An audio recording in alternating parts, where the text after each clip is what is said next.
Kimya kimya. Kanuni ya 9 ni kanuni ya kimya. Sawa? Sasa nataka nikuibie siri. 85% za mahusiano yote yanayovunjika, mahusiano yote yaliyokosa amani, mahusiano yote yanayoishia njiani, mahusiano yote yaliyokosa mwendelezo, kimya ndiyo sababu. Sasa kwa namna gani kanuni ya kimya inaweza ikaharibu mahusiano yako ama inaweza ikajenga mahusiano yako? Baki na mimi hapa uweze kuifahamu kanuni ya kimya inavyofanya kazi. Karibu sana, naitwa Mbeki Crispin, hii ni Mbeki TV. Kama bado wewe ni mgeni katika chaneli yangu, naomba usiache kusubscribe. Lakini pia kama wewe unapitia changamoto kubwa sana katika mahusiano yako na unahitaji msaada wangu wa ushauri ama mafunzo ya namna gani unaweza ukaboresha mahusiano yako, pia wasiliana na mimi, nitakusaidia. Karibu sana katika chaneli ya Mbeki TV. Twende tukazifahamu kanuni 10 za mapenzi, na kanuni ya 9 ni kanuni ya kimya. Twende tukaifahamu kanuni ya kimya. Kuna mambo matano tutaenda kuyatazamia katika hii kanuni ya kimya. Ni mambo gani ya kuwa kimya na ni mambo gani ya kuzungumza? Jambo la kwanza katika hii kanuni ya kimya ni hii hapa.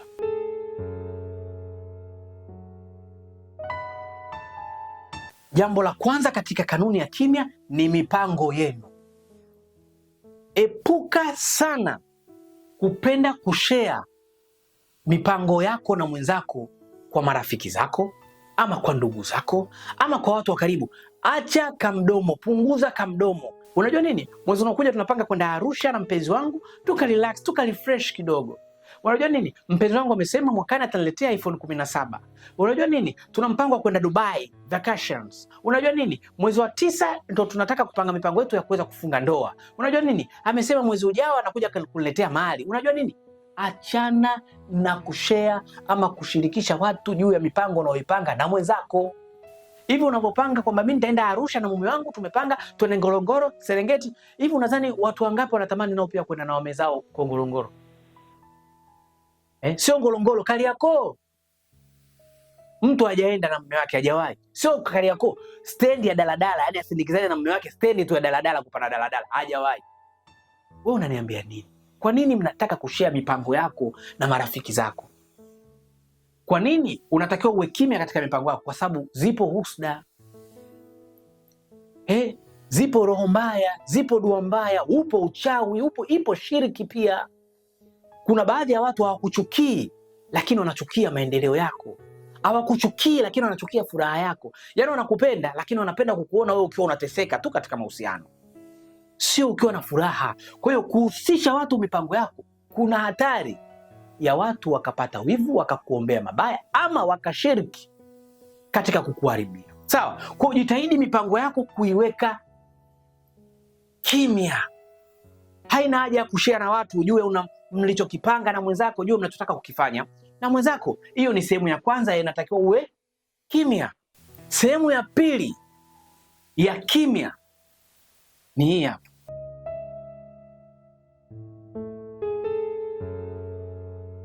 Maendeleo yenu. Sehemu ya kwanza tuliongea mipango. Mipango inaweza ikaharibika kabla haijapangwa. Mume wako alipanga aje kukutolea posa, watu wameharibu njiani, posa haiji. Tulipanga mwezi ujao tuoane, mbona nashangaa sasa hivi imepita haiji? Mume wako alipanga sijui akununulie nyumba, akununulie gari, umehadithia watu gari haliji. Mume wako alipanga kufungulie biashara, umehadithia watu biashara haiji. Sasa hiyo ni sehemu ya mipango yenu. Usipende kupropoka mipango yenu. Sehemu ya pili ni maendeleo yenu. Sasa hapa sio mipango, hapa tayari msha-achieve vitu. Labda mume wako ama mchumba wako alikutolea posa kimya kimya. Hayo ni maendeleo. Kuna watu hawajatolewa posa na miaka 9, kakutolea posa, bado sherehe tu. Wewe tayari, mimi mbona sina taji ya sherehe, tayari kishanitolea posa, mbona bado tu harusi. Wapo watu posa zimerudishwa. Wapo watu posa zimerudishwa, my friends. Sio kwa sababu umetolewa posa ndio uanze kutangaza. Mimi hamna kitu ninachokichukia, hata pete hizi ni nuksi. Pete sio za uchumba. Mchumba wake mimi sizipendi. Kama unataka umempenda mtu, ya nini umchumbie? Kwa nini unataka kumpa mwenzako jakara moyo? Kwa nini unataka kumpa mwenzako husda? Watu waanze kumchukia. Aanze kulogwa hata kabla ndoa haijafika, aanze kufanywa fitna kabla hata ndoa haijafika. Watu wanaona anaolewa. Watu wanaona tayari kisha uchumba, kuna ndoa hapa. Watu wanaanza kuhangaika. Naona shoga yangu, naona ongela mume, naona kumbe watu wanachukia. Lakini sio maendeleo tu ya hiyo hatua ya uchumba. Maendeleo hata tumeshajenga nyumba sasa hivi ipo Chanika kule tumepangisha. Kwa hiyo tayari sasa hivi tushaanzisha biashara, kuna mtu tumemweka. Tayari tumenunua kiwanja, tuna mambo hivi. Tayari no. Maendeleo yenu ni siri yenu. Hayo ndio maana nikasema mipango yenu, maendeleo yenu. Hii yenu hii maana yake ni wewe na yeye. Maana kuna mambo watu wengine hawajaulizwa tayari, mume wangu kishanunua kiwanja tayari. Nini? Tayari mume wako akupa ujauzito, labda una ujauzito tayari saizi. Ya nini tayari? Mimba bado changa ina wiki tu. Shoga kwenye Instagram, kwenye TikTok tayari na vipimo juu. Nini? Nyamaza, mimba itatoka hiyo kabla hata mwezi wake hujafika. Hayo maendeleo yako utashangaa mmejenga nyumba pamoja, unafukuzwa wewe anakuja kukaa mwingine. Kwa sababu sio tu kukuharibia, pengine hata watu wanaweza kukutia sumu ya maneno tu. Mwenzangu, hicho kiwanja andika kadi yako, andika jina lako, asiandike jina lake. Mmepanga mipango yenu wenyewe, mali zenu wote, mtu anaanza kuingilia hiyo mali. Andika jina lako shoga yangu, akiandika lake umefeli. Hapo kiwanja sio chenu tena iko. Hilo gari sio lako tena hilo. Mwambie andike, akupe kadi nini? Na wewe unaanza kupata pressure, mume wangu basi andike. Mume wako anaanza kuona, mbona kabadilika kitu, kuna kitu hakipo sawa. Mwisho mume wako anaanza kufikiria vibaya, anagairi kufanya hayo mambo. Ama anakuona wewe haufai. Wapo wanaume wana madada zao huko. Madada zao mpaka kesho wanawategemea wao ndo wanunulie nguo za sikukuu watoto. Japo na wao wameolewa, lakini wanamtegemea kaka ndo alete nguo za sikukuu, kaka ndo alete buga la mchele nyumbani. Alafu wewe unaanza kujikweza, mawifi wataanza kuona huyu ndo anamfanya kaka yetu siku hizi awe jeuri, huyu ndo anamfanya kaka yetu siku hizi asituhudumie. Kaka yetu inakuja anaenda kumjengea nyumba yule mwanamke afu anaacha familia yake. Kaka yetu inakuja anaenda kufanya kitu fulani cha maendeleo na yule pale, yule kwanza sio ndugu yetu. Yule mtu utaanza kuleta vita mapema. Kaa kimya. Maendeleo yenu ni ya kwenu. Sehemu nyingine tutakayoenda kuitazama ya kimya,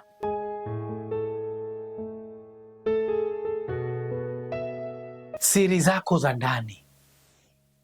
Mambo yanayotokea katika hizi kuta 4 za chumbani ni ya kwenu.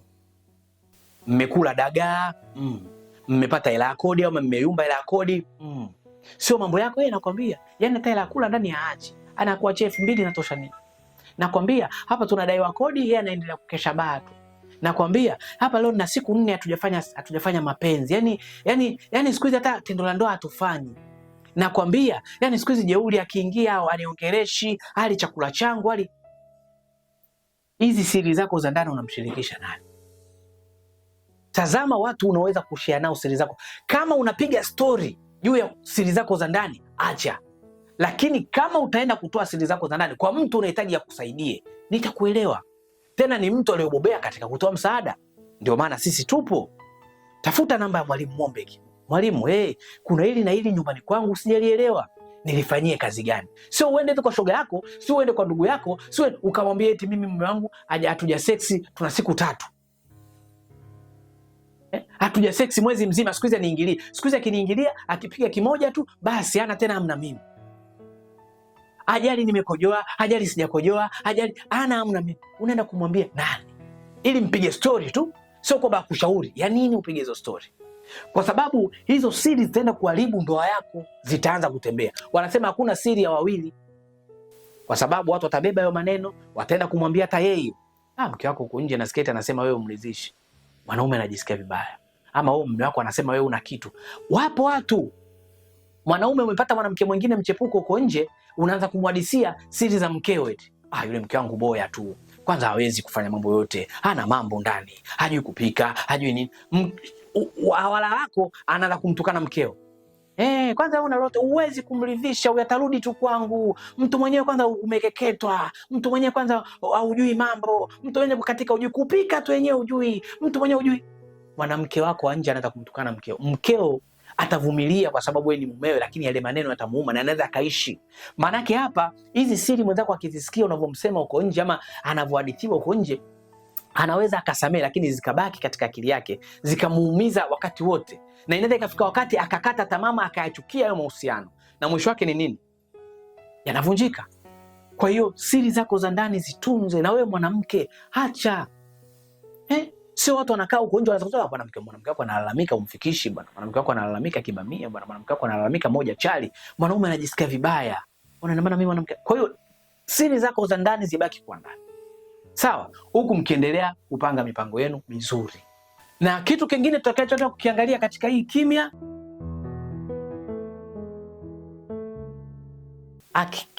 hakikisha unaweka mipaka baina ya ndoa yako na familia, baina ya ndoa yako na marafiki, baina ya ndoa yako na watu waliowazunguka. Wapo wanawake wanatoa hadi namba za siri za mwanaume wake kwa rafiki. Ukinikosa mimi mpigie shemeji yako. Una akili wewe? Hebu weka mipaka baina ya marafiki na shemeji yako. Yaani mume wako ama mpenzi wako ama mwanaume wako ama mwanamke wako, marafiki zako wasimzoee kupitiliza. Yaani kusiwe na ule utani uliopitiliza, yani hata wewe mwenyewe hujai kutana na mwanaume wako hivyo ama mwanamke wako hivyo. Weka mipaka. Hata wale marafiki wa mumeo ama wa mkeo pia wasikuzoee katika namna ambayo wewe unajua kabisa haya mazoea yataleta hatari katika ndoa yangu, katika mahusiano yangu. Kwa hiyo marafiki wa mwenzako wawekee mipaka, wasikuzoee sana na wasimzoee sana mwenzako. Na marafiki zako wawekee mipaka, wasimzoee sana mkeo wala wasikuzoee sana wewe katika ndoa yako. Lakini mipaka, nyumba yako pia isiwe kijiwe. Sio mume akirudi ndani kila dakika kuna shoga yako yupo tayari kishika miguu juu, nyumba yako ndio sehemu ya kuangalia series. Mume akienda kazini tu watu wote chumbani kuangalia series. Hujui watu wanakuja na nini kwenye chumba chako. Leo hii una TV tu, TV nchi hata 40. Kuna watu wakija ndani kwako roho zinawauma. Wao hawana hata 40. Una zulia zuri, makochi mazuri, taa nzuri, nyumba safi, una kabati. Watu huko kwao wana vitanda, tena sio vitanda, wana magodoro wameweka chini, tena magodoro hata shuka hayana. Wewe umefanikiwa kuendelea mpaka hivi. Unawakaribisha marafiki kwenye chumba chako, wanakuja kufanya nini? Sio kijiwe, sio chumba cha mikutano. Wana shida na wewe, waishie kibarazani. Wanasema shoga yako waishie kibarazani. Tena akifika sana kafika dirishani. Shoga, njoo nje pamoja tuongee. Yeye mwenyewe anajua besa ndani siruhusiwi. Hii ni nyumba ya mume wangu na mimi. Hii ni nyumba yetu. Hii ndio faragha yetu. Yaani ni mtu aje aweze kuchunguza, afa ile TV yako umenunua bei gani? Ile kabati lako la vyombo zuri limenunua nini? Usda hizo za nini? Mara aje chuma chako naye badilisha kabati. Chuma ndio kile tu. Naye badilisha TV, chata TV una zulia chafu ile mnuleni zulia. Anaanza kukuchunguza kuleta mambo ya unafiki, akienda nje anaanza kuleta unafiki. Lakini mume anakuja, anakuta ndani kuna watu, hana amani. Kwa hiyo mipaka ni hiyo. Hata nyumbani kwako sio pa kukaribisha watu ovyo. Na sio tu kwa mwanamke, wewe pia wanaume mna kawaida kuangalia mipira ndani. Sehemu za kuangalia mipira zipo, wewe ushaleta wenzako kuangalia mipira, umeleta marafiki zako mara mnacheza PlayStation ndani humo. Mara marafiki zako atakaa watamwangalia shemeji kapita pale na dela, mara shemeji kapita nini wanaanza bwana shemeji muone shemeji. Kesho wanazima taa. Ama unamnyima tu uhuru. Mwanamke wako mwenyewe anatamani apate muda na wewe, umerudi kazini. Tupate muda hata tuongee. Uko busy na marafiki zako na magemu. Cheza mpira Messi nini? Kwa hiyo kuwa na mipaka. Watu wasizoee ndoa yako kwa namna kubwa. Wasimzoee mumeo, wasimzoee mkeo kwa namna kubwa. Watu wasizoee nyumba yako kama kijiwe. Hapana, nyumba yako iwe na stara na iwe imestaarabika. Lakini sehemu nyingine ya kuziangalia na ni sehemu ya mwisho. Hii.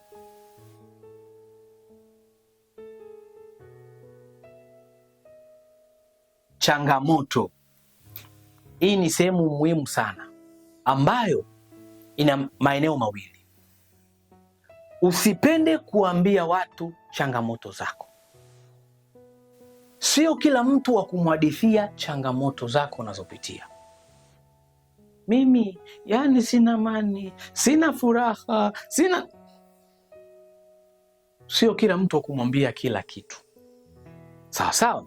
Lakini pia sehemu ya pili ama upande wa pili wa changamoto, usizikalie kimya au usizifumbie mdomo changamoto. Unapoona hapa mume wangu unatereza, tafuta namna ya kuzungumza naye. Unapoona hapa mke wangu ili jambo alipo sawa, tafuta namna ya kuzungumza naye. Kwa sababu huyu ndio mwenzako. Usipoongea naye kuna hatihati yeye akajua hakuna jambo linalokukela, akaendelea na mambo yake. Wewe ukasema hajali, mambo yanatokea aoni, pengine hajui kama anakusumbua. Kwa usipende kuumia ndani kwa ndani. Huyo ni mwenzako, tafuta muda mzuri wa kuzungumza naye. Lakini pia kama unaona hiyo changamoto ni kubwa zaidi ya uwezo wako, watafute wataalamu. Mtafute, mimi namba yangu ipo.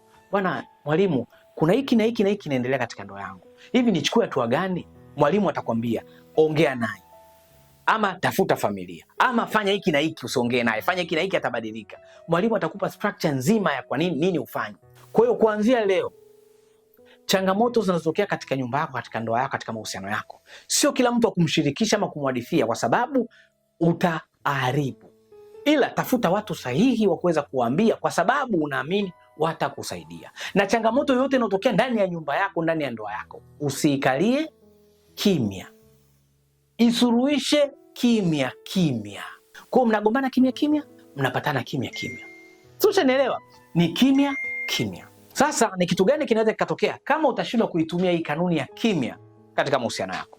Jambo la kwanza ni umbea. Tegemea kuwa katika mahusiano yaliyotawaliwa na umbea. Mambo yako ya ndani yanaenda kupelekwa nje, yamepelekwa kwa mawifi, yamepelekwa kwa wakwe, yapo kibarazani, mambo yako yatakuwa mitaani. Jambo la pili, unafiki. Mahusiano yako yatatawaliwa na unafiki. Mahusiano yenu yatakuwa ya kinafiki, yaani kama mnazungukana, kumbe watu nje ndio wanawafanyia huo unafiki wenu. Lakini jambo la tatu, uchonganishi. Mtakuwa katika mahusiano ya uchonganishi, yaani mnaweza mkachonganishwa. Nyinyi wala hamna sababu ya kugombana, lakini kuna mambo yametokea, sababu ya kutokuwa na ukimya, yanaenda kuwagombanisha. Wapo watu wanavunja ndoa zao sio kwa sababu yao, bali kwa sababu tu wamechonganishwa na mawifi ama marafiki ama mambo mengine. Unanifahamu? Jambo la nne, wivu. Utaenda kutengeneza watu waanze kukuonea wivu. Unaweza kuwa wivu wa yale maendeleo uliyoandika kwa marafiki zako, wanaanza kuona wivu. Na unajua wivu ukishatawala watu wanaanza kujenga chuki. Wivu ukitawala watu wanajenga chuki, lakini kabla tujafika chuki kuna uchawi pia. Mtu anatamani mahusiano yako yavunjike. Mimi nakwambia uchawi sio lazima ulogwe na ndugu ama ulogwe na mawifi. Kuna hata marafiki wanaweza wakakuloga wewe usifanikiwe. Marafiki, unaona kama marafiki hawakuhusu, lakini hata marafiki wanaweza wakaroga usifanikiwe. Unajiuliza leo, mbona mimi sina ndoa? Mbona kila mwanaume ninayompata tunaachana? Mbona sifanikiwi katika maisha yangu? Mbona malengo yangu hayatimii? Wanaume wanakuja wananikimbia. Wanawake wanakuja wananikimbia. Jiulize pia, haya mambo unayafanya vizuri wewe? Ukiyafanya vibaya yataleta wivu, akileta wivu analeta uchawi. Uchawi sio lazima uende kwenye matunguli. Japo wapo watu waenda kwenye matunguli, atakuja kwako kachukua wigi, sio kachukua chupi, sio kachukua nguo, sio kakata kipande cha nini, kakuloga. Mume akija ndani akuelewi. Mume anaona kama wewe msukule, anakuona kama ng'ombe, yani kila ukipaka shedo anaona kama ng'ombe kapaka shedo, au kifaru kapaka lipstick. Akuelewi. Unajiuliza mbona mume wangu kabadilika? Kuna vitu vingi vimechochea wanaume wabadilike ama wanawake wabadilike katika ndoa. Lakini kingine, chuki. Wapo wale watakokuja na chuki za wazi, maadui watakuja wazi. Ndio hii mtu akupendi, mnagombana, mnarushana dilo kwenye vigodoro. Atoke nini? Kisa maendeleo. Umeshusha kabati watu wameliona, umeshusha TV watu wameona, umeleta tu chumbani kwako wameona vitu. Wivu wa maendeleo unawafanya wawe na kisokolo kwinyo. Lakini wakati mwingine hii chuki inaletwa kwa sababu mtu anaona huyu mbona kaniambia maendeleo yake, mipango yake, lakini kaniambia ana milioni 80 sasa hivi, namuomba 300 tu anisaidie ni azime, ananinyima. Mtu anakuanza kuchukia, naona unacho alafu unamnyima, kumbe kipo katika mipango mingine. Kwa hiyo chuki zinaweza zikatokea katika namna nyingi tu, usanifahamu. Lakini kingine ni migogoro katika mahusiano yako. Mahusiano yako hayatoisha migogoro kama haya maeneo hautayafanya vizuri, kama hii kanuni ya kimya hautaifanya vizuri. Haya ndio matokeo ya kukosa kuwa kimya. Kwa kuanzia leo, katika hii kanuni ya 9 ya kimya, nenda ukaitumie vizuri katika mahusiano yako. Punguza kamdomo. Kamdomo. Acha kamdomo. Tunasema kama Babu G, piu piu piu piu piu piu. Kata kamdomo. Tukutane katika kanuni ya 10. Video inayofuata kesho, kanuni ya 10. Mimi nikushukuru sana kuwa na mimi hapa mwanzo mpaka hapa tupoenda kumaliza hiki kipindi. Kama una changamoto katika mahusiano yako, sio kila mtu wa kumwambia changamoto zako. Namba zangu za simu zipo hapo, nitafute. Kwa pamoja tutashirikiana kujua kwa namna gani tunaweza tukaiendea changamoto na kuitatua kabisa. Ukilimaliza hili somo la kanuni 10 za mapenzi, hautabaki kama ulivyokuwa. Hautakuwa mbumbumbu tena, hautakuwa kichwa maji tena, hautakuwa kichwa tikiti tena. Sawa sawa. Kwa hiyo baki na mimi hapa hapa. Kama ulikosa kuangalia somo la kwanza ama kanuni ya kwanza, rudi nyuma katika video zangu. Usidharau, usipuuze. Rudi utazame kanuni ya kwanza, ya pili, ya tatu mpaka katika hii kanuni ya 9 na mpaka kesho ninapomaliza kanuni ya 10. Kama hujasubscribe, subscribe. Sawa sawa. Hapa ndio maabara ya mapenzi. Mimi nikuage tu kwa sasa, tukutane katika kanuni ya 10. Bye bye. Punguza kamdomo. Piu piu piu piu piu.